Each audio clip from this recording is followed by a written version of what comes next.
Pues bueno, buenas tardes a todos y clientes de la banca corporativa de México y de Monterrey. También muchos saludos a todos nuestros clientes conectados a la pública.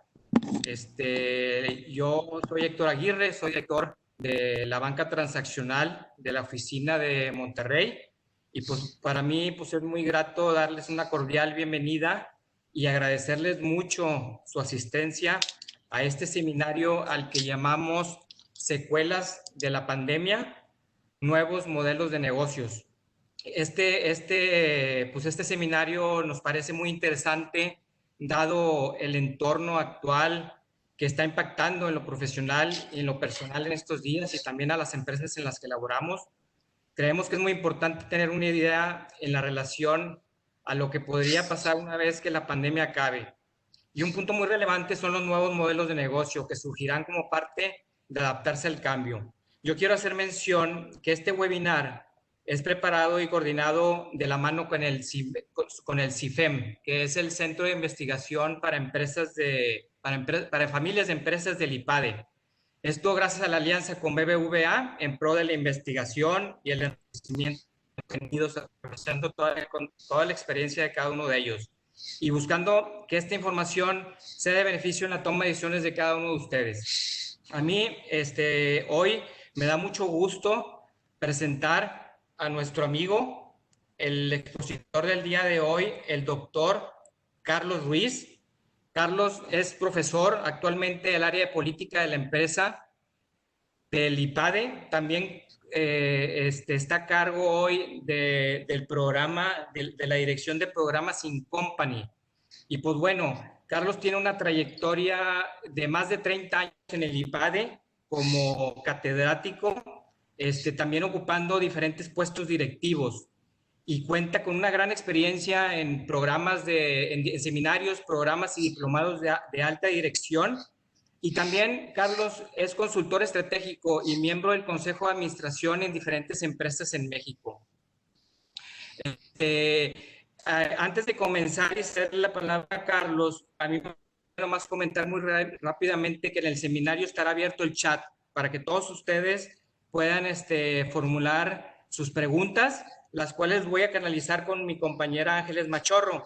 Ella me va a ayudar, que al final vamos a tratar de canalizar estas preguntas con Carlos y pues tratar de dar pie a responder la mayoría de ellas. Y pues sin más preámbulo, a mí pues me gustaría cederle la palabra a Carlos y pues empezar este muy interesante seminario que preparamos para ustedes. Muchas gracias. Muchísimas gracias, Héctor. Muchas gracias por tus amables palabras. Me da mucho gusto estar con ustedes. Me dijeron que disponía de 45 minutos, 50 minutos más o menos. Voy a hacer la presentación bailada. Yo no los estoy viendo nada más como a 3 o 4 de ustedes. Sin embargo, espero que ustedes me estén viendo. Y cualquier cosa, Héctor, me dices y me paro o arreglamos lo que haya que arreglar, ¿no? Entonces, claro, si quieren, vamos a tratar el tema, Héctor, gracias, de secuelas de la pandemia, nuevos modelos de negocio. Realmente el contenido que vamos a usar es el siguiente. Vamos a hablar de crisis y cómo enfrentarla. Vamos a hablar de qué hacer ante la crisis. Vamos a hablar un poco de qué son los modelos de negocio. Y vamos a empezar a bosquejar planes de acción para enfrentar la crisis. Empezamos a cerrar con algunas consideraciones, entramos al episodio 2, yo creo que ahorita ya les platicaré, pero yo creo que estamos entrando al episodio 2 de la crisis. El episodio 1 ya lo vivimos, estos 100 días de confinamiento, y haremos algunas últimas reflexiones. Ese es el recorrido que pienso hacer. Como decía Héctor, vayan poniendo sus preguntas para no perder el hilo conductor. Al final trataré de responderlas. Entonces, si quieren, empezamos. Yo creo que para empezar, hablando de crisis y cómo enfrentarla, lo primero que tendríamos que hacer es pues definir qué es una crisis, ¿no? O sea, llega un virus que se llama corona porque tiene formita de corona. Aquí lo vemos simplificado, yo creo que millones de veces, porque 10,000 virus de estos caben en el ancho de un cabello, ¿no? Y eso es lo que provoca la crisis. Es impresionante que en una sociedad tan moderna como la que tenemos, un virus tan pequeño ponga en jaque a todo el mundo. Y para entrar en el tema de crisis, voy a usar una definición que usa un profesor de la Universidad de Navarra, que se llama Leonardo Polo, que me gusta mucho. Dice, crisis significa que ciertos postulados se han agotado y que ciertos modos de afrontar la vida ya no responden a las nuevas cuestiones. O sea, crisis lo que significa es que entramos en crisis cuando nuestra manera de hacer las cosas ya no responde, ¿no? Los que tenemos hijos de pronto eran niños, los tratábamos como niños, de pronto crecieron y se volvieron adolescentes y entran a la crisis de la adolescencia porque los tratamos como niños y ya no nos funciona, ya no nos hacen caso, hay que tratarlos distinto. Entonces, crisis es un cambio y un cambio fuerte donde tenemos que cuestionarnos qué es lo que hay que hacer. Y ahí viene la siguiente pregunta, que también es muy difícil. ¿Qué es lo que hay que hacer? Aquí tomo la palabra de un filósofo francés que dice, en las crisis lo más importante para un hombre honesto no es hacer lo que debe, sino saber lo que debe hacer. Ahorita lo más importante no es qué es lo que, es que tenemos que hacer lo que tenemos que hacer.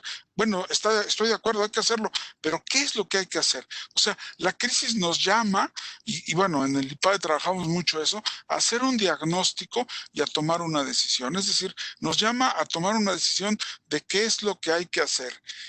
Y otra característica muy importante de las crisis, un aspecto muy importante a considerar es que llega nuestro coronavirus, nos provoca una crisis, el evento de la crisis. Este evento tiene unas consecuencias extraordinarias, o sea, son unas consecuencias espantosas, consecuencias humanas, la gente se empieza a morir. Aquí en México ya llevamos más de 40,000 muertos registrados.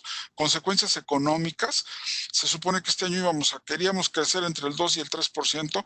Ayer volvieron a modificar el estimado de crecimiento, vamos para abajo 10%, y consecuencias sociales, la gente está molesta, la gente está amargada, la gente se está quedando sin trabajo. Es decir, el evento, la crisis nos provoca todas estas consecuencias. Y aquí hay una cosa que es muy importante. Corrigida la causa, no se corrige el evento, es decir, las consecuencias de la crisis no se remedian eliminando la causa que lo originó. Ojalá encuentren rápido la vacuna, ojalá encuentren rápido la curación, pero una vez que ya nos vacunemos o ya nos podamos salir sin miedo a enfermarnos porque nos podemos curar, la crisis económica ahí se quedó y la crisis de muertos esos no revivieron y las crisis sociales también. Eso es lo malo de la crisis, sus enormes consecuencias que no se corrigen corrigiendo a la causa. Ahora bien, hay también hay otro aspecto a considerar. Este aspecto lo llamaremos 3 tipos de crisis, porque las crisis pues vienen en distintos tamaños, ¿no? Son como las camisas, ¿no? Como la ropa, hay de distintas categorías, ¿no? Y aquí voy a usar un ejemplo citadino, ¿no? Estamos nosotros trabajando y de pronto una crisis del primer tipo es que cae un aguacero. Bueno, pues cae un aguacero, yo hacía mi casa media hora, pues con el aguacero voy a hacer 45 minutos o una hora, seguramente habrá algún choque, seguramente se descompondrá algún semáforo, pero bueno, las cosas, llovió, ya sabemos que eso pasa cuando llueve, la gente se atonta, pero bueno, al día siguiente todo va a volver a la normalidad. Pero ¿qué pasa si de pronto pasamos a la crisis 2? La crisis 2 es que cae una tromba. En la Ciudad de México pasa como una vez al año. Cae una tromba, una tormenta muy fuerte que dura 2 o 3 horas, el periférico se inunda, el viaducto se inunda también, el agua empieza a salir de las coladeras y ahora sí, en vez de hacer media hora a mi casa, voy a hacer 3 horas si me va bien, los bomberos salen a desasolvar. Y bueno, se vuelve todo un caos espantoso. Sin embargo, al día siguiente algunos árboles se caen, por supuesto que en algunas zonas se va la luz, pero al día siguiente ya se arregló todo, al día siguiente ya otra vez hay luz, ya otra vez funcionan los teléfonos, ya otra vez funciona el tráfico. Es el segundo tipo de crisis. Ahora, nuestro tercer tipo de crisis, la que realmente nos afecta, es el terremoto de 85. Ahí sí, todo cambia, ¿no? Se supone, los cálculos más conservadores dicen que hubo 20,000 muertos, hay quien dice que hubo hasta 50,000 muertos, se cayeron 50 edificios y claro, no había celulares, la telefonía quedó suspendida, fue una crisis total.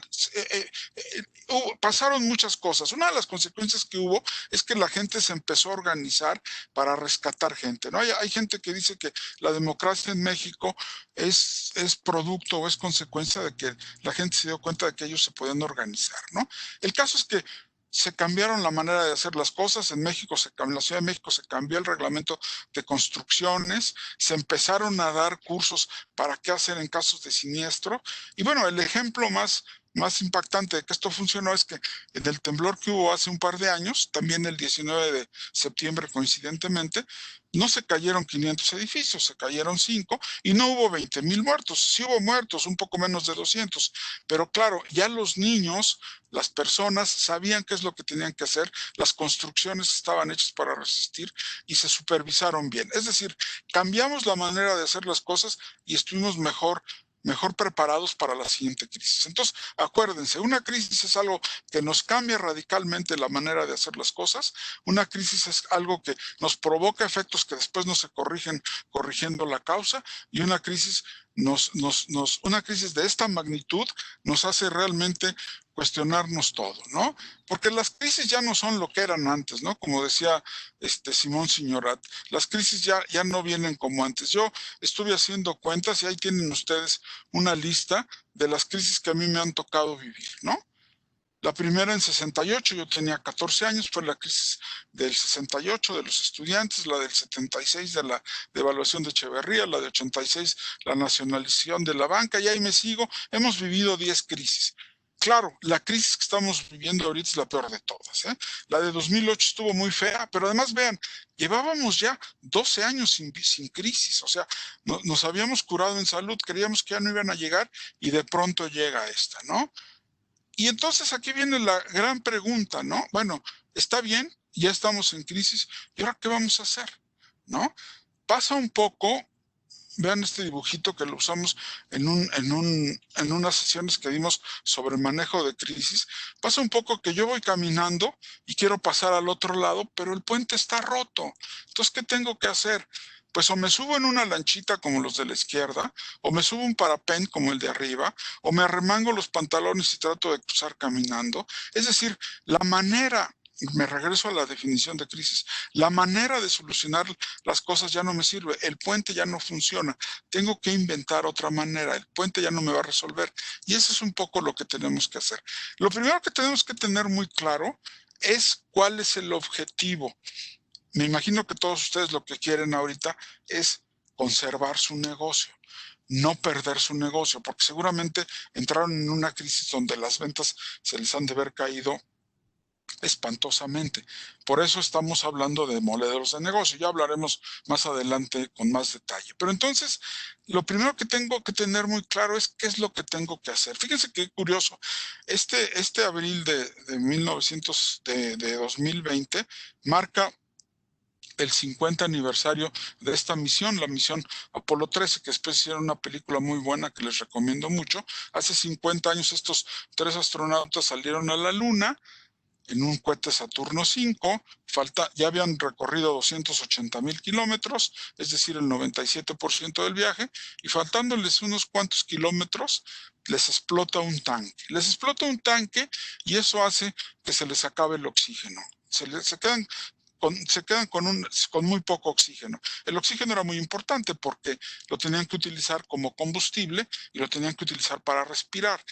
Entonces, en ese momento se tienen que plantear algo muy difícil de plantearse. Es decir, ya no podemos bajar en la Luna. ¿Por qué? Porque ya no tenemos los recursos que teníamos. Ese plan ya no sirve. Nuestro nuevo plan es regresar sanos y salvos. Y entonces, todas las decisiones que toman son para regresar sanos y salvos. Se les acaba el oxígeno, se les está acabando la electricidad, tienen que apagar la computadora para no gastar electricidad y volverla a prender cuando ya vayan de regreso a la Tierra. No tienen combustible, entonces aprovechan la fuerza de gravedad de la Luna para darle la vuelta, agarrar vuelo y regresar.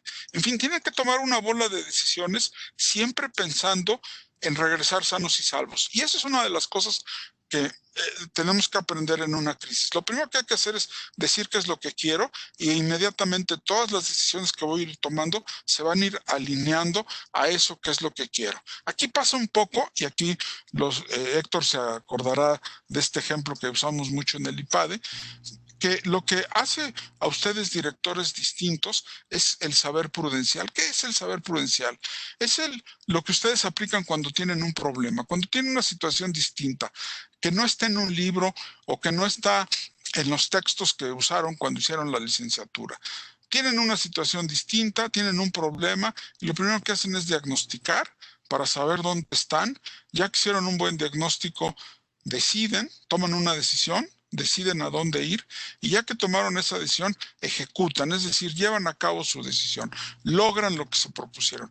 Por eso en el IPADE, y aquí me permito hablar un momento, usamos el método del caso, porque el método del caso lo que nos ayuda es a diagnosticar mejor las cosas y a decidir. Nos van presentando casos donde tenemos que diagnosticar la situación y tomar la decisión de cómo resolver y ver cómo se ejecutaría, ¿no? En términos estratégicos, la parte de diagnóstico y decisión la llamaríamos formulación de la estrategia, y la parte de ejecución, pues la llamaríamos implantación de la estrategia o implementación de la estrategia. Y eso es lo que hay que hacer ante la crisis, porque ante la crisis, la energía que tenemos que tomar no es concentrarnos hacia lo viejo, no es luchar contra lo viejo, eso ya se fue, eso no volverá. Lo que tenemos que luchar es en construir lo nuevo. Eso lo dijo Sócrates, que ahí está retratado dando una de sus sesiones en el momento en que se iba a beber la cicuta. El secreto para cambiar es concentrar toda tu energía, no en luchar contra lo viejo, sino en construir lo nuevo. Y entonces, una de las cosas que hay que construir es precisamente un modelo de negocio. O sea, tenemos que hablar un poco de ¿qué es un modelo de negocio, no? Vamos a definir el modelo de negocio. ¿Qué es un modelo de negocio?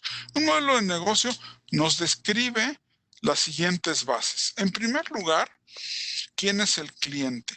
¿Dónde está el cliente? ¿Cuáles son sus características? ¿Cuál es su perfil? ¿Cuáles son sus necesidades? ¿Cómo las está resolviendo? El cliente cambia sus necesidades a propósito de la crisis, porque tiene menos dinero, porque no puede salir, porque tiene que estar confinado, porque tiene que cuidar su salud.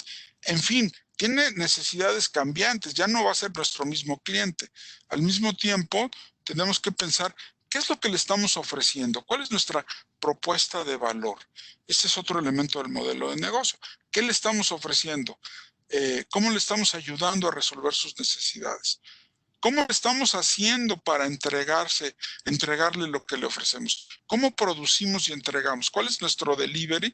Y finalmente, ¿dónde ganamos dinero? ¿Cómo cosechamos el valor? ¿Cómo generamos utilidades? Esos son los 4 elementos que tiene un modelo de negocio. ¿Quién es el cliente? ¿Qué le estamos ofreciendo? ¿Cuál es nuestro producto, servicio, o mejor dicho, propuesta de valor?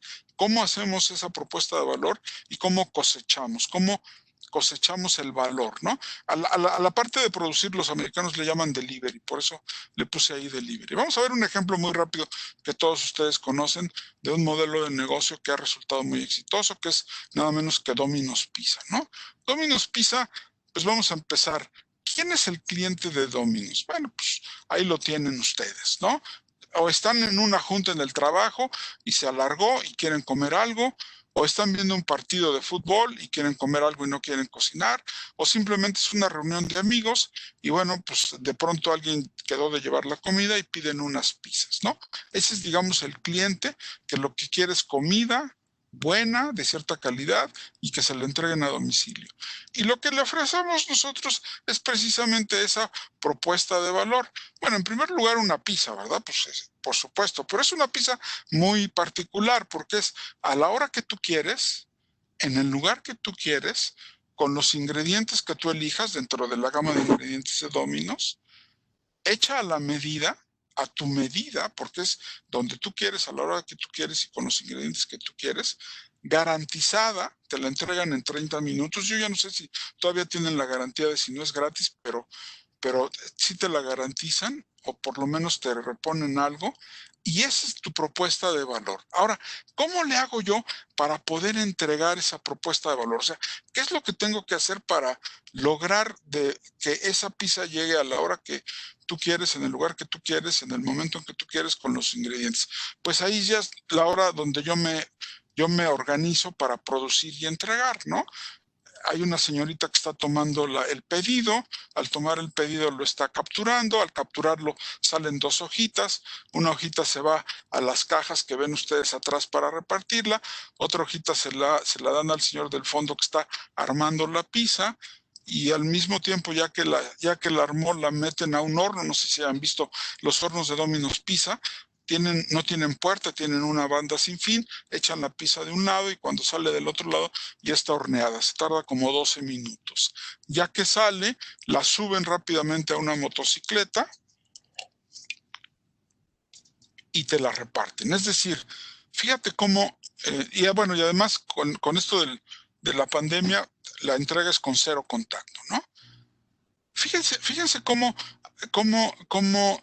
todo está ordenado alrededor de poder entregarte bien esa pizza y después ya te la cobran. Entonces, el modelo de negocio tiene muy bien identificado al cliente, tiene muy bien identificado el producto que le ofreces, tiene muy bien identificado cómo le haces para entregarlo y, claro, cómo ganar dinero, ¿no? Otro ejemplo que también ustedes conocen, y se los platico rápidamente porque es muy conocido, es el de Netflix, ¿no?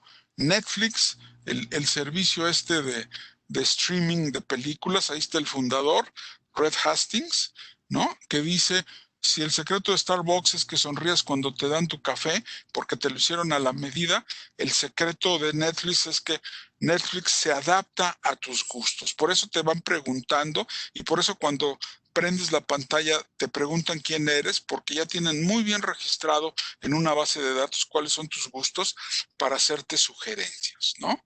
Netflix es una empresa que, bueno, si nos ponemos nostálgicos, se acordarán ustedes de Videocentro, pero después vino un gigante, una empresa que fue súper exitosa, pero que ya quebró, que se llamó Blockbuster, y Netflix. Y esto nos sirve para reflexionar un poco sobre modelos de negocio. Simplemente algunos datos muy rápidos de Netflix. Se fundó en 1997. La leyenda dice que a Reed Hastings se le olvidó devolver Apolo 13, hablando de Apolo 13 que hablamos hace rato, y le cobraron $40 de multa. Entonces le dio mucho coraje y fundó Netflix. No sé si sea cierto, pero el caso es que ahí está la leyenda.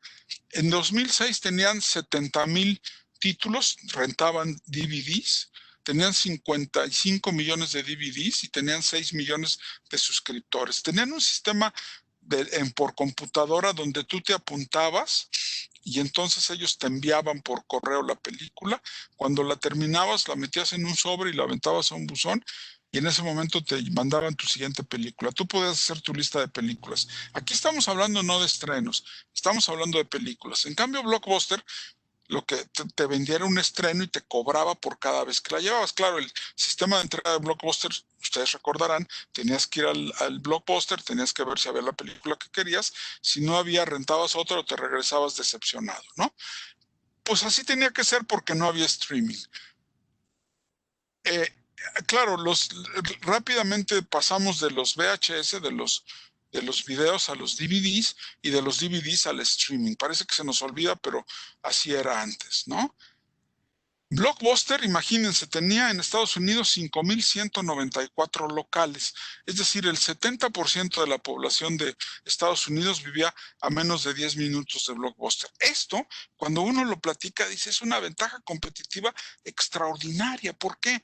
Pues porque si querías competir con Blockbuster tienes que conseguirte más de 5,000 locales y Blockbuster ya los tenía, porque así tenía que ser. Ahora, cuando surge Netflix y empieza a ver streaming, esos locales ya no sirven para nada, se vuelven un estorbo. ¿Por qué? Pues porque la gente baja las películas desde su casa, es la nueva propuesta de valor de Netflix, ¿no? Saben ustedes que en 2004 Netflix se acercó con Blockbuster y le dijo, te vendo el negocio, Le cambio, me dejo de llamar Netflix y me pongo blockbuster.com y te manejo la renta de películas. Y Blockbuster dijo, no, muchas gracias, no me interesa. Claro, ahora Netflix vale 60,000 millones de dólares y Blockbuster ya quebró. ¿Por qué? Porque cambiaron su modelo de negocio. ¿Cuál es la propuesta de valor de Netflix? Darte buen precio, que sea muy conveniente para ti, que no tengas que salir a buscar una película que luego no encuentras y ofrecerte una gama muy amplia de películas. Blockbuster reaccionó, dejó de cobrar multas, como dejó de cobrar multas, la gente dejó de devolver las películas, como dejó de cobrar multas, las multas representaban 600 millones de dólares, hizo Blockbuster Online que nunca jaló bien, bueno, y finalmente quebró. Actualmente Netflix está presente en 190 países, es decir, está presente en más países que en la ONU. Solamente hay 3 países que no tienen Netflix y tienen 118 millones de suscriptores. Y seguramente ahorita tienen más, porque ahora con lo de la pandemia, pues todo el mundo usa mucho más Netflix. Nada más para que se den una idea de cómo van dándose los cambios en el entorno que nosotros tenemos que reflejarlos a la hora de que hacemos un diagnóstico. La línea roja son las ventas de VHS, pero cuando sale el DVD en el año 2000, el DVD se dispara y el VHS pues prácticamente desaparece en un periodo de tiempo muy rápido. Todavía hacían videocaseteras, este es un dato nostálgico. La última videocasetera la hicieron ahí, ven ustedes, en julio de 2016. Todavía hacían, ya se volvieron obsoletos, ya hasta los DVDs se están volviendo. Y esto es todavía más nostálgico, ¿no? El fin de una era. Aquí está Sony cerrando su fábrica de Walkmans. Los produjo hasta 2010. Llegó a vender 400 millones de Walkmans. 400 millones de Walkman. ¿Saben ustedes cuántos millones de iPhones ha vendido Apple? Más del doble, casi el triple, casi 1,200 millones. Perdón, 1,200 millones. Es decir, si la población mundial es de 5,000 millones de personas, Apple ha vendido casi un 1,200 millones. O sea, a cada 4 personas le ha vendido unos, para que se den una idea, ¿no? Pero bueno, aquí lo que vamos a revisar es el modelo del negocio de estas 3 compañías. Blockbuster en 1997, Netflix en 2006 y Netflix en 2020. Y aquí tenemos nuestros elementos, el mercado y el segmento y el cliente, la propuesta de valor, cómo entregamos y cómo cosechamos el valor. Entonces ahí vamos, es una grafiquita que lo único que pretendo con ella es que ustedes vayan viendo que los modelos de negocio se van modificando. En 1997 Blockbuster te rentaba una película, tenía 5,198 locales y rentaba estrenos. Su cliente era una persona que quería ver un estreno. ¿Cómo te entregaba el servicio? Ibas al local, recogías la película, la tenías que devolver. Si te retrasabas, te cobraban una multa. ¿Cómo te cobraban?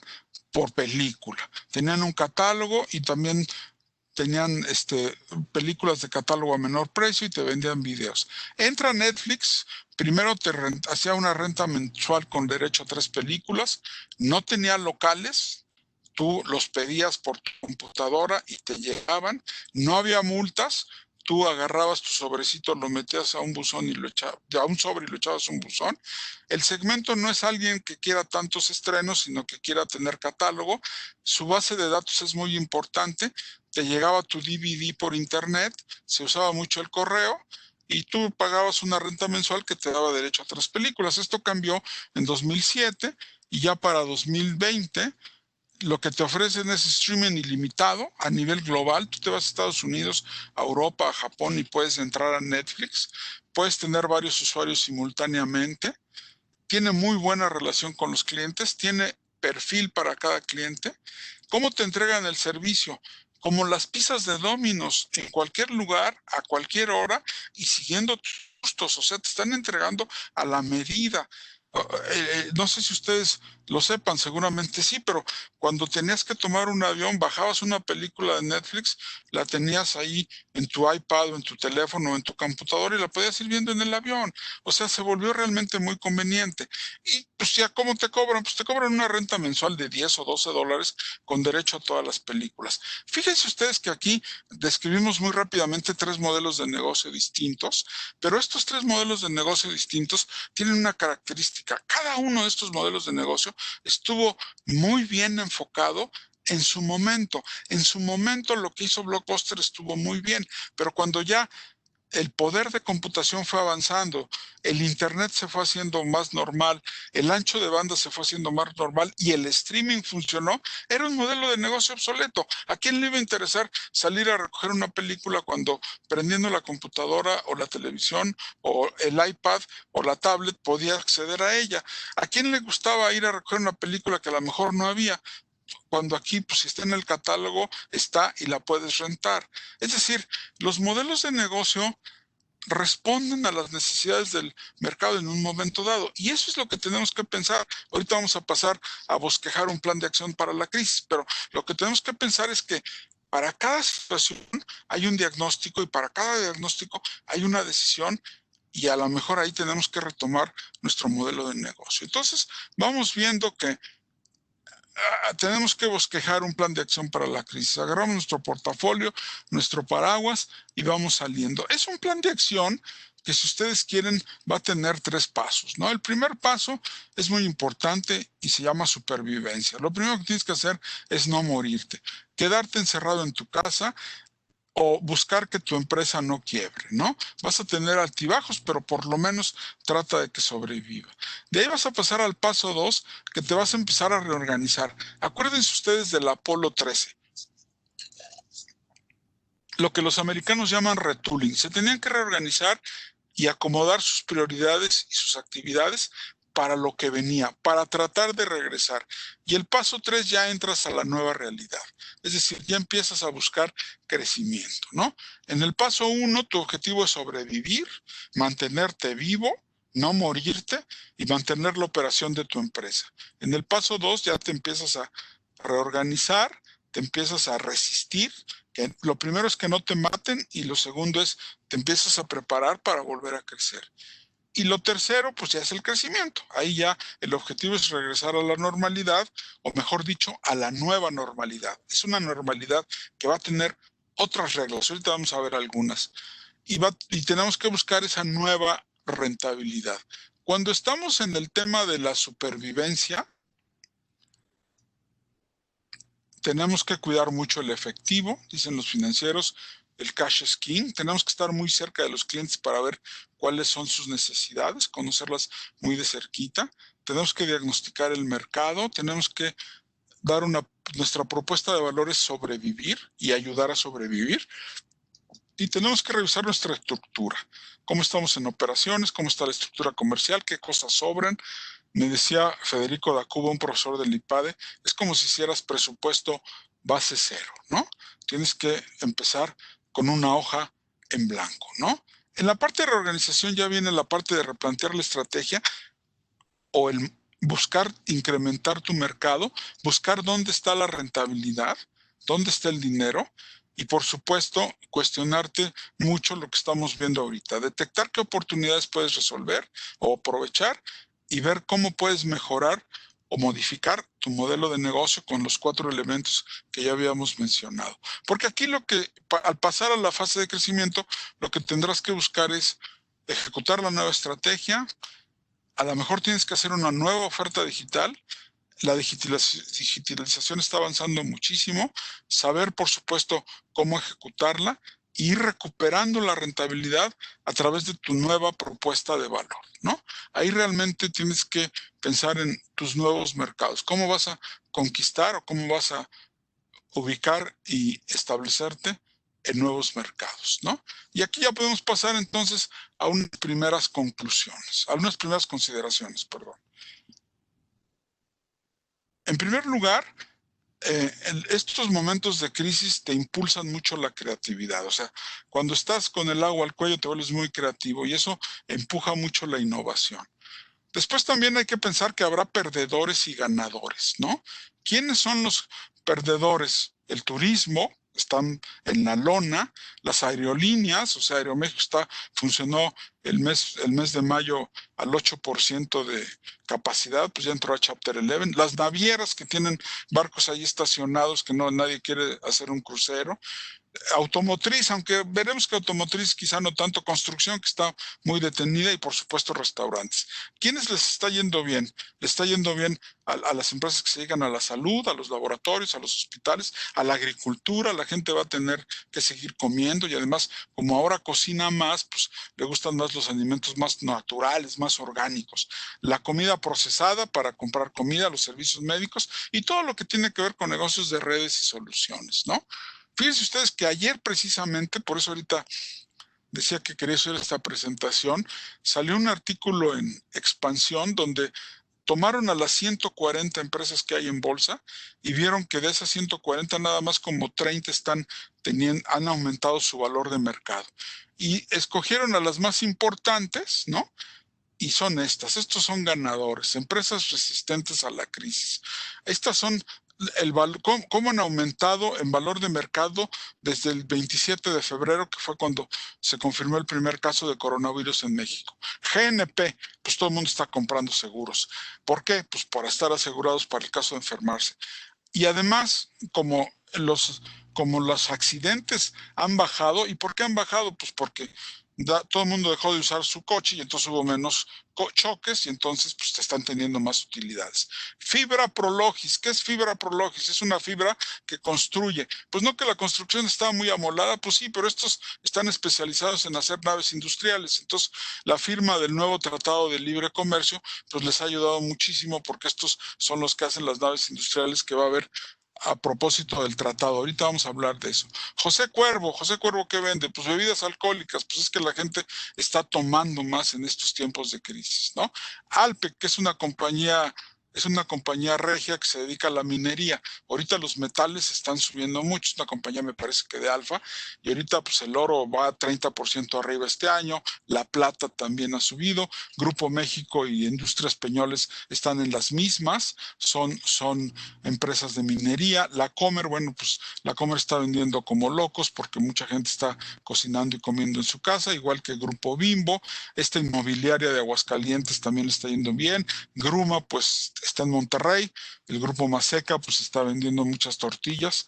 Telesites es una empresa que hace antenas para telecomunicaciones, y también en ese mismo lugar está Axtel. O sea, ahorita la gente está usando mucho más su teléfono, las acciones de Apple van arriba 50%, todo el mundo está usando mucho sus iPhones, ¿no?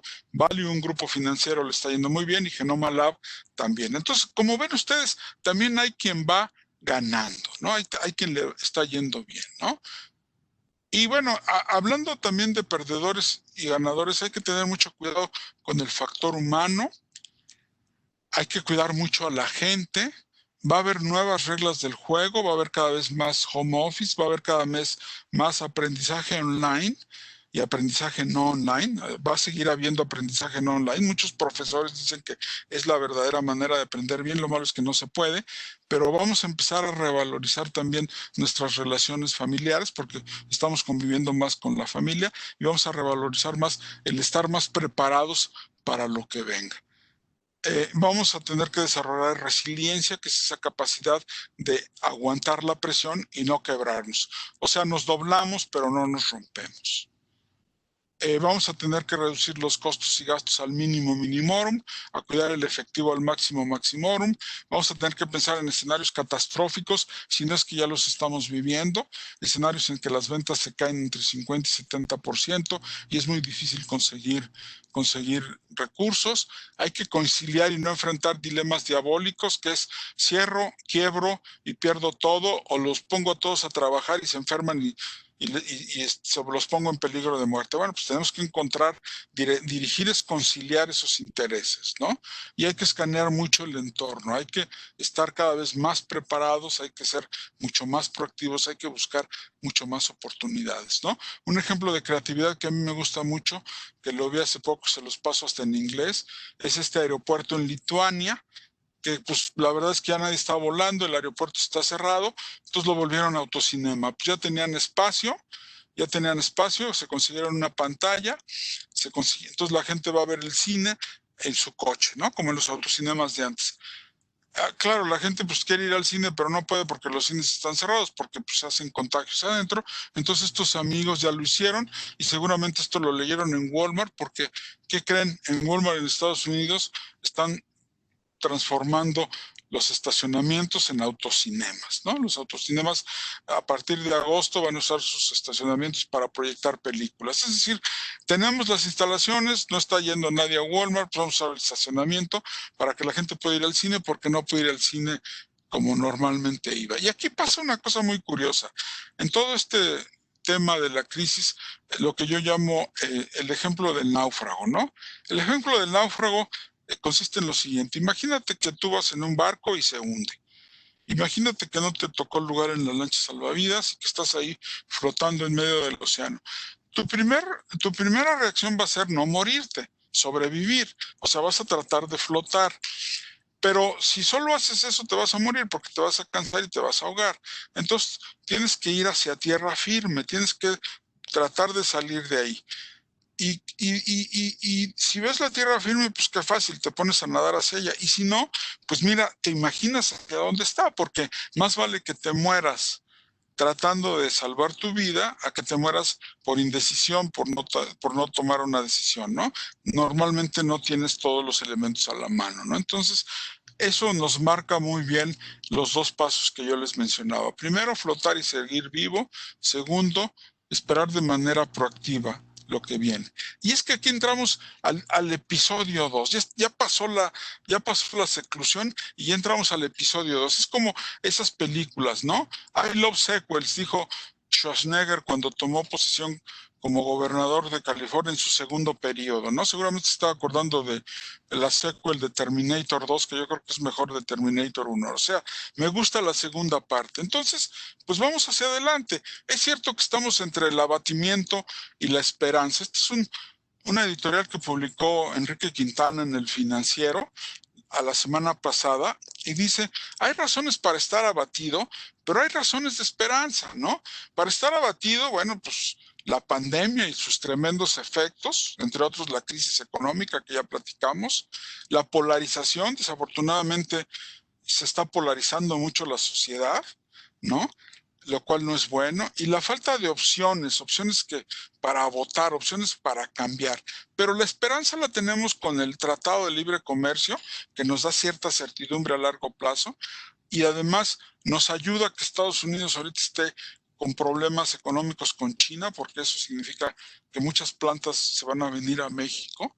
La resiliencia de las empresas y de los trabajadores. En México ya hemos vivido crisis, no es la primera que vivimos, claro que es la peor, pero hemos salido de otras también muy feas. La aceleración del cambio, cada vez somos todos nosotros los que estamos trabajando en nuestra casa mucho más eficientes, mucho más productivos, estamos aprovechando mucho mejor el tiempo y las herramientas, y por supuesto la densidad social. La densidad social quiere decir que en las urnas votamos algo hace 2 años y el año que entra podemos votar y rectificar. Esa es la fuerza de la democracia. Y vamos a echarle una ojeadita muy rápida al entorno, nos quedan 10 minutos. La inversión no va a llegar solita, este es un panel que hicieron con expertos, va a depender de nosotros cómo nos movamos en un proceso de integración. Eugenio Salinas, presidente de la Comisión de Comercio Exterior, dice que el sector automotriz será uno de los más atractivos para las inversiones. De hecho, el sector automotriz, vean ustedes cómo dio un rebote. Claro, abril y mayo se cayó al suelo y ya junio regresó, no a los niveles de enero y febrero, pero ahí va, esa es buena noticia. Cada vez venden más online, vean ustedes la caída de las ventas, pero vean ustedes que el aumento de las ventas de automóviles por internet, ya 15% de las ventas son por internet, compras los coches por online. Y bueno, está la cosa del Tratado de Libre Comercio, es decir, la oportunidad está en sectores como el agro. Acuérdense ustedes que el 18% del Producto Interno Bruto del mundo está concentrado en México, Estados Unidos y Canadá. O sea, cualquier país daría lo que sea por estar junto a Estados Unidos y tener un tratado de libre comercio con ellos, porque estamos en una zona de mucho crecimiento. Ven ustedes nada más cómo ha aumentado la exportación automotriz, ¿no? Y en este sentido, las exportaciones, este es el periódico, me parece que de el martes, de antier. Vean ustedes cómo van aumentando las exportaciones. Se cayeron en mayo tremendamente, pero ya rebotaron, ya ven la luz atrás del encierro. O sea que sí también hay oportunidades, ¿no? Los precios ahí se ve como los pedidos manufactureros, ahí se ven cómo van subiendo. Y México es un país mucho más complejo de lo que nosotros pensamos, ¿no? En 1982, que no es hace tanto tiempo, exportábamos 28,000 millones de dólares, casi todo era petróleo. En 93, antes del Tratado de Libre Comercio, exportábamos 66,000 millones de dólares. El año de 2018 exportamos 489,000 millones de dólares, es decir, 15 veces lo que exportábamos en 82. Además, vean, ya no exportamos petróleo. De hecho, petróleo nada más es el 4.8%. Exportamos automóviles. Somos el quinto productor mundial de automóviles. Exportamos computadoras, exportamos cerveza, exportamos oro. Todo lo que está de la derecha es minería. Es decir, somos un país mucho más grande de lo que nosotros los mexicanos creemos. Inclusive comparado con algunos de nuestros pares, ¿no? Todo el mundo habla de Brasil. Bueno, nosotros en 2018 exportamos 489,000 millones de dólares. Brasil, la mitad, 263. Chile, que también es otro milagro económico, 82, la quinta parte. Y Venezuela, que a veces dicen que nos vamos pareciendo a Venezuela, pues apenas 30,000 millones de dólares. Es decir, menos de la quinceava parte de lo que exportamos nosotros. O sea, somos un país mucho más complejo que los demás países latinoamericanos y pues podemos compararnos con España. O sea, en 2018 exportamos 489,000 millones de dólares. España exportó 479,000, o sea, exportamos más que ellos. Ellos, por supuesto, su principal exportación es viajes y turismo, pero vean ustedes todos los campos que tenemos en México. Es decir, seamos optimistas, ¿no? ¿Qué tendencias vemos? ¿Cuáles son las tendencias que vienen? Pues en primer lugar el comercio electrónico, todo el mundo está comprando más por Amazon. En segundo lugar la entrega con drones, que ya se está volviendo cada vez más popular. En tercer lugar los pagos digitales, cada vez estamos pagando más desde nuestro teléfono, desde nuestra computadora, desde nuestro smartphone. Las videoconferencias, bueno, pues ahorita es un ejemplo, estamos en una videoconferencia platicando todos nosotros. Los vehículos autónomos, que cada vez se están volviendo más una realidad. Los monitores de salud portátiles que nos están checando, pues ya no nada más el ritmo cardíaco, sino también la presión y hasta las horas de sueño, ¿no? La fabricación en tercera dimensión que nos permite ser muy flexibles en cosas de manufactura y bajan mucho los costos de inventario. Si me falta una pieza, inmediatamente la encargo y no tengo que tenerla almacenada. Las aplicaciones móviles de voz, donde ya podemos dar instrucciones de lejos y ya podemos tener traductores simultáneos, ¿no? El otro día me estaban diciendo que ya con el teléfono casi te hablan y tú escuchas la traducción en el mismo acto. Y bueno, por supuesto, el aprendizaje en línea, todo el mundo estamos aprendiendo de las computadoras, nos estamos volviendo muy hábiles para ello, y la robótica inteligente, es decir, cada vez hay más robots que nos están ayudando a hacer las cosas. Esas son como las principales tendencias. Y nos pasamos ya a las últimas reflexiones, nos quedan apenas 6 minutos. La primera reflexión es una reflexión final importante. No estamos viviendo una época de cambios, estamos viviendo un cambio de época. Esto lo dijo María Teresa Arnal. Es decir, estamos muy acostumbrados que sí hay muchos cambios. No, espérate, este no es una época de cambios, este es un cambio de época. Un amigo mío que tiene 93 años, acaba de cumplir, dice, a él le tocó la Segunda Guerra Mundial y le tocó la revolución en Cuba porque es cubano, y dice, esta es la peor crisis que he vivido en mi vida. Y te voy a decir una cosa, el siglo XXI empezó con la pandemia. Esto es lo que marca realmente la llegada del siglo XXI, ¿no? Y bueno, recordemos un proverbio chino: los buenos generales dan órdenes temprano en la mañana y las modifican según lo que haya pasado en la tarde. Ante las crisis hay que estar muy listos para replantearnos la estrategia, para replantearnos los modelos de negocio. ¿Qué nos toca hacer? Pues hemos adquirido habilidades en estos días, no me digan que no, estos días que han estado encerrados, seguramente hemos adquirido habilidades. No sé si se acuerdan del programa de los Muppets, pero así empezaba con todos los muñequitos. Esto me recuerda a las juntas vía Zoom, pero también nos hemos vuelto muy duchos en hacer home office y trabajar de nuestra casa. Por supuesto que ya no perdemos 1 o 2 o 3 horas al día subidos en un automóvil. Nos hemos vuelto muy buenos en manejar nuestros horarios. Estamos gastando mucho menos en tintorería, porque ya no tenemos que mandar los tracks a la tintorería. Y sobre todo hemos desarrollado hobbies, ¿no? Y tengo amigos que se han puesto a tomar clases de guitarra, clases de canto, otros se han puesto a pintar, otros escriben, otros les ha dado por cocinar.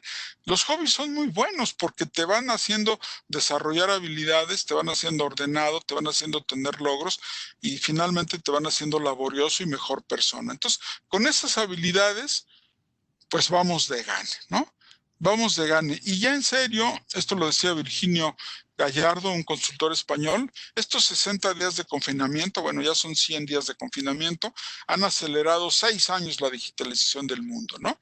Estaba platicando antier en un consejo con un consejero que tiene 80 años y me dijo, ¿sabes qué? Yo no sabía ni prender la computadora y ahora soy experto en Zoom, en Webex, en Google Meets. Ya me volví muy bueno, o sea, la digitalización se ha acelerado y se ha acelerado en serio. Y acuérdense lo que decía nuestro viejo conocido Alvin Toffler del shock del futuro, los analfabetos del siglo XXI no van a ser aquellos que no sepan leer ni escribir, van a ser aquellos que no pueden aprender, desaprender y volver a aprender. Desaprender se vuelve muy importante, tan importante como aprender. Hay que aprender y después hay que desaprender. Hay que darnos cuenta, por eso hablamos de modelos de negocio, de qué es lo que ya no nos sirve y hay que volver a aprender.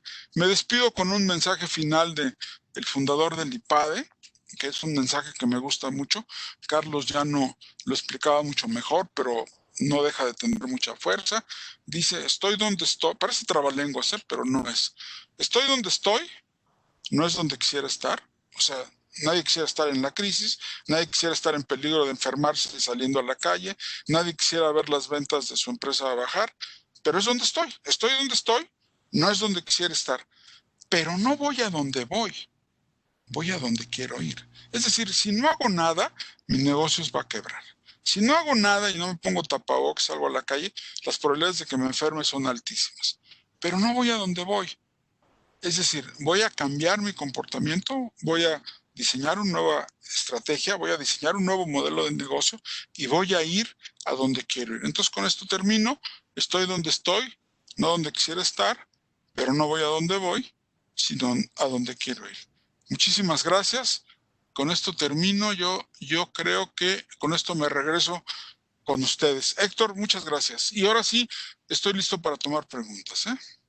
Gracias, Carlos. Y pues pasamos con Ángeles, la palabra Ángeles, para ver si tiene por ahí algunas preguntas que podamos aprovechar en la presencia aquí de Carlos para que nos apoye. Muy interesante la plática, Carlos. Muchísimas gracias. Una gran reflexión, una gran ponencia y muchísimos puntos que yo creo que todos estamos anotando porque son muy útiles para esta nueva era. Tenemos una pregunta, hay muchas. Aquí hay una que nos están haciendo, dice, la crisis causó una fractura momentánea en la cadena de suministros global. ¿Cree que esto cause un cambio en los hábitos de consumo para enfocarse en las industrias locales en vez de las internacionales? Bueno, a ver, la pregunta es muy buena, ¿eh? Y además no es fácil de contestar. Yo creo que los hábitos de consumo sí van a cambiar, pero yo creo que depende mucho de la industria. Por ejemplo, la industria de autopartes obviamente va a tener que seguir teniendo las mismas cadenas de suministro que ha tenido tradicionalmente, porque ahí se lucha mucho por la eficiencia, la calidad y los precios. Pero hay otras industrias, por ejemplo, la industria alimenticia, donde El otro día vi una plática muy buena donde cada vez vamos a recurrir más a productores locales, productores que tenemos más cerca, productores que producen hortaliza, productores que producen fruto que tenemos más cerca. Vamos a ir a las tienditas de la esquina, vamos a volvernos como más cerca de nuestros proveedores locales, de nuestras tiendas de abarrotes, de nuestras peluquerías, de nuestras sastrerías, de nuestras lavanderías. O sea, vamos a volvernos más locales, vamos a ir retomando ese sentido como de barrio. Entonces, depende mucho de la industria, ¿no? Por ejemplo, esto que estábamos viendo de la fibra que construye naves industriales, pues quiere decir que están listos para volver a tener cadenas de suministro muy fuertes. Y digo, no hay que chuparse el dedo. O sea, México reabrió por la presión de los Estados Unidos que necesitaban que les surtieran las cadenas de suministro que aquí se habían cerrado. El gobierno de México sí se dio a las presiones para poder reabrir eso, ¿no? Bien. Pues tenemos varias preguntas. La siguiente es, ¿qué opinión nos puedes compartir sobre el sector energético? El sector energético está pasando un problema muy grave, ¿no? Yo en la mañana estaba dando una plática donde yo decía que este país cambió fuertemente y lo acabamos de ver en las gráficas que les enseñé con la entrada de México a la Organización Mundial de Comercio, lo que se llamaba el GATT, y después con el Tratado de Libre Comercio. O sea, nos volvimos un país que exportaba 30,000 millones y casi puro petróleo a un país que está exportando 500,000 de millones, totalmente diversificado. ¿Sabes qué fue lo malo, Ángel? Es que esto no se lo aplicaron a la energía. Si esta apertura se le hubieran aplicado a la energía, ahorita tenemos una industria, digo, no, en la historia no hay hubieras, ¿verdad? Pero ahorita tendríamos una industria petrolera pujante y una industria energética. La reforma energética, con todos los asegúnes que tuvo, empezó a solucionar esto, pero ahorita estamos en un impasse porque por un lado están cerrando las licitaciones, por otro lado están cerrándole la puerta a las energías nuevas, aunque lo que hizo la Suprema Corte de Justicia es muy interesante, detuvo el ordenamiento de las energías nuevas. Entonces yo creo que vamos a entrar en una etapa como de debate, donde la situación va a estar muy difícil, pero a ver, hay un dicho de Mike Tyson que a mí me gusta mucho, ¿no? Dice, todo mundo tiene un plan hasta que le dan un puñetazo en la cara, ¿no? Entonces en ese momento decía, caray, pues mi plan no decía que me fueran a dar un puñetazo. Ahora, la realidad se va a imponer, o sea, las energías naturales llegaron para quedarse, no son optativas, entonces tarde que temprano nos vamos a tener que adaptar a esas nuevas energías. Ya no podemos estar pensando en combustóleo, podemos estar pensando en hacer refinerías, esa es la nueva realidad, ¿no? Me recuerdo un chiste con eso del Tratado de Libre Comercio, que un compadre le dice a otro, oye, ya fíjate que ya firmaron el Tratado de Libre Comercio. Sí, compadre, pues eso no nos va a ayudar. No, pues se me hace que yo no le voy a entrar. Pues no se trata de que yo no le voy a entrar, compadre, o sea, ya te metieron, o sea, es a fuerzas. Entonces esto va a ser igual. Las energías, el día que empiece a haber apagones, el día que empiece a haber falta de suministro de energía, el día que la planta productiva del país no puede exportar, pues van a tener que dar la media vuelta y modificar eso. Eso es lo que yo pienso, Ángeles. No, muy de acuerdo, completamente. Hay otra pregunta que nos hablan sobre la industria turística. La pregunta que te hacen es, ¿qué perspectivas ves en la industria turística? Y relacionadas, ¿cuántos años les podrá volver a tomar a recuperar esa misma actividad que tenían previo a la pandemia? Bueno, la industria turística es de las más golpeadas, ¿eh? O sea, entre los viajes de avión y entre la industria hotelera, creo que ahorita Cancún está al 12%, ¿no? Eso es tristísimo y están reabriendo Disney World con unos problemas espantosos. La industria turística está muy golpeada. Es muy difícil pensar cuándo podrán volver a la misma actividad que tenían prepandemia. Yo diría que no antes de 2023, ¿eh? Y créeme que me estoy viendo optimista. La industria turística va a depender básicamente de que haya una vacuna eficaz y que esté distribuida. Y eso no va a pasar antes de que termine 2021. Y que haya una cura para este virus. Mientras no haya eso, la gente va a tener mucho miedo de viajar. Parece ser que lo que está haciendo la industria turística es enfocarse a lo mismo a lo mismo que comentábamos en la pregunta la anterior, ¿no? A volverse local, ¿no? La gente va a empezar a viajar menos en avión y más en coche y va a ir a destinos nacionales o a destinos cercanos porque lo considera más seguro que subirse 8 o 10 o 5 horas a un avión. Mejor se sube a su coche, ahí lo tiene todo controlado, llega a un hotel que el hotel sí le tiene que asegurar todo el tema de la higiene muy bien y ahí se la puede pasar. Y si este es un hotel donde puede salir a hacer recorridos o puede ir a playas o puede hacer cosas donde no haya aglomeraciones, a lo mejor por ahí va la salida, a lo mejor por ahí va la perspectiva de regreso de la industria turística, pero es una de las industrias sin duda que va a salir más golpeada, Ángeles. Bien, aquí también hay una que nos preguntan, ¿y si esto afectara de forma negativa a todos los tamaños de empresa? ¿Los pequeños comerciantes, tú crees que pueden sobrevivir, sobre todo de lo que estás hablando en cuestión de la industria del turismo, la industria de, también en la industria de autotransporte de pasajeros foráneos, ¿tiene un problema similar al que estás comentando? Bueno, yo creo que, a ver, yo creo que se la van a ver muy difícil. Como decíamos, mira, somos muy resilientes y hemos salido de crisis, pero se las van a ver muy difíciles. Y yo tengo mucha fe en el ingenio de los mexicanos y el ingenio se incrementa mucho cuando estás en situaciones de crisis, es cuando te pones más creativo, ¿no? Hace 2 años, les voy a contar una pequeña anécdota. Hace 2 años hice un viaje por carretera de Guadalajara a León y a la mitad del camino me paré con otro profesor del IPADE en una gasolinera y enfrente había un restaurante muy modesto, pero digo, tampoco era un changarro ni era un puesto banquetero, pero era un restaurante muy modesto donde vendían birria. Y entonces mi compañero me dijo, vamos a desayunarnos unos tacos de birria, ahí los hacen muy buenos. Entonces ya pues, nos metimos al restaurante rápidamente a tomarnos los tacos de birria. Lo atendía la señora que era la dueña y mi compañero le dijo, ¿qué tal señora? He sabido que le va muy bien. Me dicen que ya abrió 8 sucursales y la señora le contestó, no, ya tengo 18 sucursales. O sea, ese es el tipo de empresas pequeñitas que no se van a dejar. Ese es el tipo de empresas pequeñitas que van a salir adelante pase lo que pase. O sea, si alguien ha podido sacar adelante, digo, a lo mejor necesita asesoría y a lo mejor lo vuelve franquicia y a lo mejor se volverá un gran negocio y lo que tú gustes y mandes, pero por lo pronto él ha sido capaz de sobrevivir. Yo creo que por ahí va el reto de las pequeñas empresas. Tienen que ser muy inteligentes para sobrevivir, ¿no? Hace poco, hablando de cambios de modelos de negocio, hace poco tuvimos una celebración aquí en la casa y hay un restaurante que le gusta mucho a mi esposa. Hablamos por teléfono al restaurante para pedir la comida. Nos dijeron que sí, que con mucho gusto nos la mandaban. Hicimos el pedido.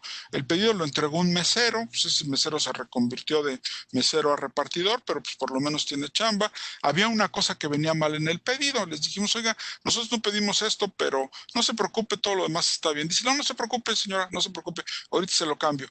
Se fue y regresó en 25 minutos, nos trajo lo que se había equivocado y aparte una caja de galletas. Ese señor, o sea, ese señor nos dio una clase de fidelización, como le llaman los de marketing. O sea, nosotros vamos a ser fieles a ese restaurante siempre. Y ese señor cambió su modelo de negocio. A los meseros los volvió entre repartidores. ¿Qué está pasando en los restaurantes de Nueva York o qué pasó en la pandemia? Los restaurantes de Nueva York tenían muchísimo alcohol, o sea, muchísimas bebidas en sus bodegas, ¿no? Almacenadas. Se volvieron licorerías, o sea, como no podían vender comida, pues se volvieron licorerías y entonces entregan alcohol a domicilio porque pues como la gente está encerrada, toma más. En fin, yo creo que las pequeñas tienen que luchar para sobrevivir. Eso es lo que los hace, lo que las hace fuertes, ¿no? Eso es, la iniciativa es lo que los va haciendo fuertes. No digo que sea fácil, ¿eh? Por ningún motivo. Hay, de verdad hay preguntas sumamente interesantes y de todos los sectores. aquí hay una pregunta que nos hacen. ¿Cómo piensas que será la educación en la nueva realidad del post-COVID? ¿Piensas Uy, que perdón, no te escuché la última parte. No, te la repito con mucho gusto. ¿Cómo piensas que será la educación en la nueva realidad post-COVID? ¿Piensas que en un futuro será posible que una parte importante de la población tenga acceso a educación de calidad de manera digital y a un bajo precio, cosa que ahorita no sucede? Mira, aquí, o sea, yo trabajo en la educación. La verdad es que me gustaría mucho tener la respuesta a esa pregunta. Te aseguro que sí. No sabemos, no sabemos. Es una gran incógnita. O sea, estás leyendo lo que está pasando en las universidades de Estados Unidos, en las escuelas primarias de mis sobrinos, bueno, en la escuela donde yo trabajo, en la universidad donde yo trabajo. No sabemos. Lo que sí es un hecho es que las cosas no van a volver a ser como era antes. Lo que es otro hecho es que no vas a poder cobrar lo mismo por una educación que te cuesta mucho menos. Los profesores van a tener que adaptarse, pero la pregunta termina muy bien. Dice, usted, si mal no recuerdo, te parafraseo, ¿usted cree que va a poder haber educación de buena calidad a distancia? La respuesta categóricamente es sí. ¿Cuánto nos vamos a tardar? No lo sé. No estamos listos. Pero de que la va a haber, la va a haber. Y los que van a quedarse con el mercado, es decir, los que van a ser los que sobresalgan, van a ser los que resuelvan esa ecuación. Es muy difícil, ¿eh? El otro día estaba platicando con una cuñada mía y me decía, oye, es que a ver, ¿cómo le vas a hacer para que un niño de 5 años se sienta enfrente de una computadora y pues, tiene un span de atención como de 20 segundos, ¿no? O sea, ¿cómo vas a lograr que si con el profesor enfrente no le hace caso? Pero los que logren resolver ese kit van a hacerlo. Hay ciertas cosas que sí se aprenden mucho mejor por computadora, ¿eh? Hay ciertas cosas, y digo, seguramente todos ustedes, los que me están oyendo, han tenido la experiencia de meterse a algún curso de estos nuevos que hay, pues en Coursera o todos los que hay en Internet, hasta en el mismo Google, y han aprendido cosas. A mí me llama mucho la atención que cuando hay alguna duda de que hay algo que hacer, mis hijos inmediatamente acuden a Google y hay tutoriales de lo que quieras. O sea, hay muchas cosas que ya se están resolviendo de esa manera. Y otra cosa que también es muy importante y que también debo decir, y yo creo que ahí sí influye mucho mi formación, es que la educación como la que tuvimos, Héctor, cara a cara, con un profesor adentro del aula que te está viendo los ojos y que está leyendo tu respuesta, ese es el producto de lujo que nunca va a desaparecer. Es decir, ese es el producto de lujo que va a ser muy caro, va a ser muy difícil y ahorita no se puede, pero eso no va a desaparecer. Eso existe desde Sócrates en el siglo V antes de Cristo, con los peripatéticos, donde un profesor se ocupaba de un grupo de alumnos. Eso no creo que desaparezca. Lo que pasa es que las nuevas tecnologías pues, van a modificar todo eso, ¿no? O sea, en la mañana estábamos discutiendo el caso de Pixar. Las mejores películas animadas actualmente se generan por computadora, ya no las hacen dibujantes, o sea, las hacen dibujantes usando computadoras. Si no no nos las explicaríamos. Algo parecido va a pasar. No tenemos claro cómo va a ser, pero yo creo que sí va a haber, en resumen, me tardé mucho en esta respuesta, pero en resumen, sí va a haber educación de calidad a distancia, sin duda. ¿Cuándo? No sé, 1 año, 2 años, no sé. Pues yo creo que con esta vamos a acabar. Hay muchísimas, te comento, pero yo creo que voy a tomar como referencia que hablaste de Pixar. Y aquí hay una pregunta muy interesante porque nos preguntan, ¿qué nos espera en la industria del cine? ¿En cuánto tiempo crees que volveremos a la normalidad? Eso es, qué buenas preguntas hacen, ¿eh? La verdad, le hubiera dicho a Ricardo que de haberlo sabido lo pensaba más. La industria del cine es interesantísima porque, ¿sabes qué? La industria del cine ya había entrado en crisis, ya era disruptiva. O sea, la industria del cine ha cambiado muchísimo. A ver, ¿quién ganó ¿quién ganó el Oscar el año pasado? Roma. ¿Quién produjo Roma? Netflix. O sea, ¿y cómo te explicas que una película de una colonia muy bonita en la Ciudad de México, ahí vivieron mis abuelitos y me gusta mucho, de pronto la hacen la mejor película, perdón, el mejor director, ¿no? Y claro, lo que pasa es que Netflix es un modelo de negocio, qué bueno que me hicieron esa pregunta, que conoce muy bien los gustos de sus clientes. Entonces, ya no tiene que andar haciendo lo que le llamaban pilots para ver si funciona la serie o no. Ellos conocen también a su mercado, que dicen, mira, a la gente le gusta romance, le gusta política, le gustan juegos sucios, le gustan mujeres bonitas, House of Cards. Un exitazo, ¿no? Entonces, ya saben muy bien qué es lo que tienen que producir. El otro día estaba leyendo de una telenovela que producieron en Brasil con actristas brasileños famosos que la están viendo 60 millones de gente al día. O sea, entonces, cuando postularon a Roma, que la postularon, pero entonces para que te postulen te tienen que proyectar en un cine, entonces Roma la proyectaron en muy poquitos cines porque realmente no les interesaba y entonces Spielberg dijo, ¿cómo se les ocurre proyectar? Esto no es el cine que nosotros conocimos. Y entonces Scorsese, que después hizo una película muy buena que les recomiendo que se llama El Irishman, que es la película de cómo matan a Jimmy Hoffa, dice, a ver, ¿cuál es la cadena de cine más grande del mundo?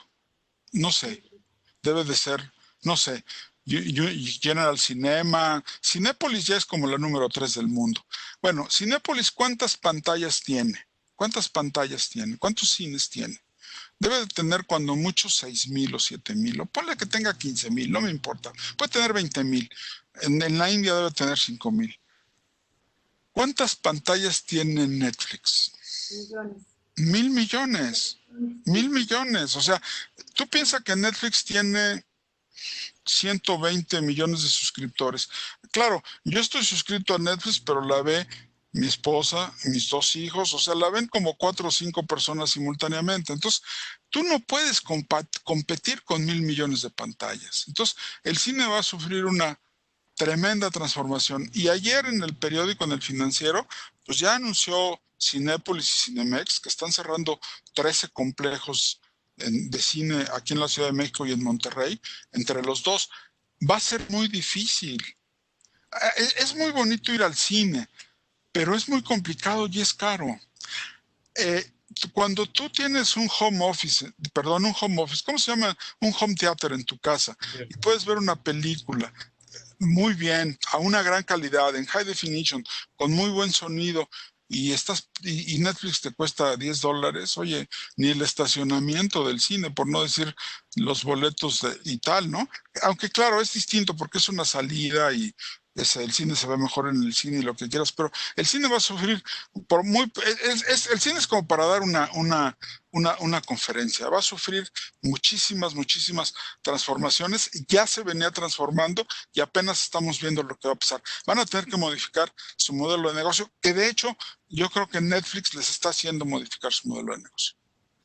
Con esta última pregunta cierro, porque ya nos pasamos mucho tiempo, pero es que hay demasiado interés por parte de los asistentes, lo cual nos da muchísimo gusto y se los agradecemos mucho. Dice, muchos países, gobierno, ha decidido apoyar a empresas.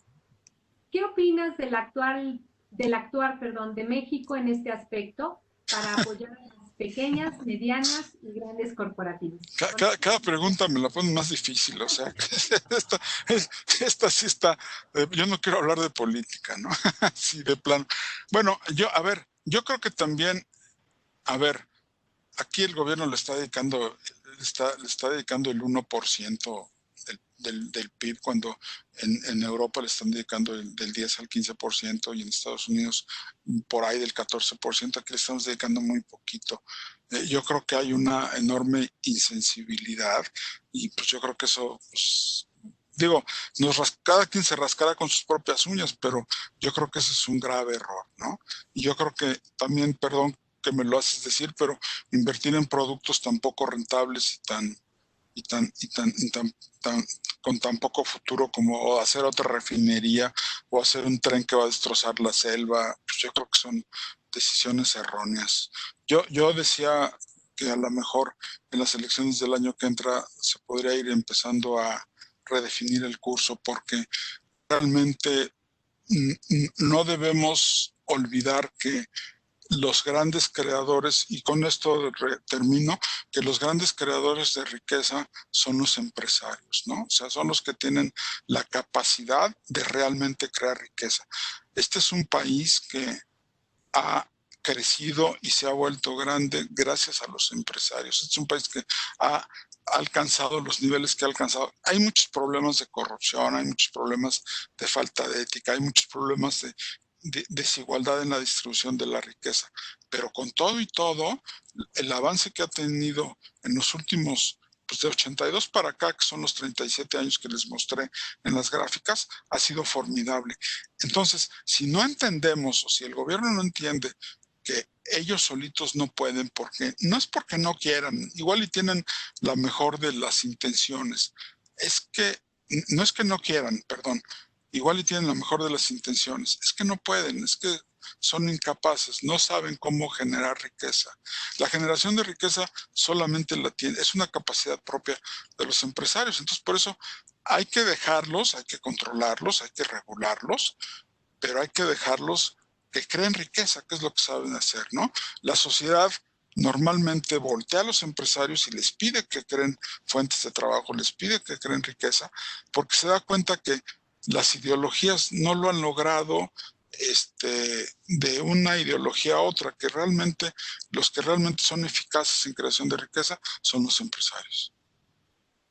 Pues te agradezco mucho, Carlos, de verdad, muy valioso, muy enriquecedor para todos esta presentación. Y le cedo la palabra a Héctor, nuestro anfitrión.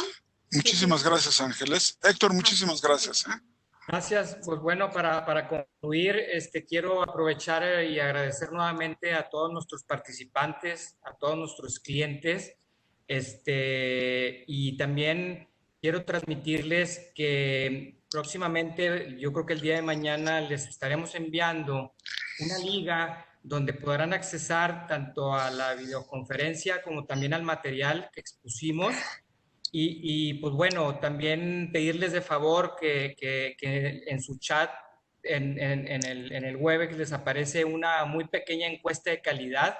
Les pedimos que se tomen 2-3 minutos para que nos ayuden. Y pues con esto, pues agradecer mucho al CIFEM, al IPADE y en especial a ti, Carlos, con esta exposición de gran valor, de mucho provecho en estos tiempos sin precedentes que estamos viviendo, que si bien pues, la adaptación será fundamental, vendrán grandes retos, pero creo que también, como comentaste, vendrán grandes oportunidades. Entonces, pues bueno, un abrazo y pues mil gracias por esta conferencia que tuvimos el placer de escuchar de tu parte. Muchísimas gracias, Héctor. De parte del CIFEN, muy agradecidos por la relación que tenemos con el BBVA. Muchísimas gracias, Ángeles. Al contrario, un placer para mí haber estado con ustedes. Muchas gracias a todos. Gracias a todos.